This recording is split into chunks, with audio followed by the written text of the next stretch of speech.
పేరు లోపముద్ర. హరికథ చెప్పడానికి నేను వచ్చాను. పెద్దగా వినండి సర్వజ్ఞులారా, ఇది రాముడి కథ కాదు, కృష్ణుడి కథ కాదు, ఒక అశుభకారి జీవి కథ. లాఫిలస్ అనే దోమ కథ. ఎక్కడో దండకారణ్యంలో కాదు, నగరంలో పెరుగుతున్న చెత్త కుప్పలలో నిలిచిన నీటిలో జన్మించిన పెద్దగా కనిపించే రాక్షసుడు ప్లాస్మోడియం పేరుతో. ఎప్పుడైతే మనుషులు కడుకొని ఉంటారో ఈ దోమ వచ్చి కుట్టేరా, నసామి రంగ దోమ వచ్చి కుట్టేరా, ప్లాస్మోడియం ని వదిలేరా, నసామి రంగ ప్లాస్మోడియం ని వదిలేరా. ఇప్పుడు ఇది మీ లివర్ లోకి వెళ్ళింది. వెళ్ళి ఏం చేసిందో తెలుసా? ఆటలు ఆడి పాటలు పాడి, ఆటలు ఆడి పాటలు పాడి టెంటు వేసి కూర్చుండేరా, నసామి రంగ లివర్ లో కూర్చుండేరా. కొన్ని రోజులకి దానికి బోరు కొట్టింది.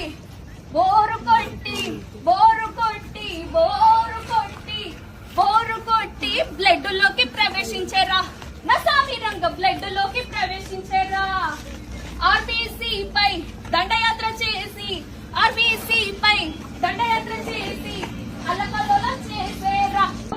ఎప్పుడైతే ఇదంతా జరుగుతూ ఉంటుందో మనిషికి జ్వరము వచ్చి చెమటలు పట్టి, జ్వరము వచ్చి చెమటలు పట్టి చల్లికి వణికేరా, నసామి రంగ చల్లికి వణికేరా. ఇదంతా ప్లాస్మోడియం యొక్క నాటకం.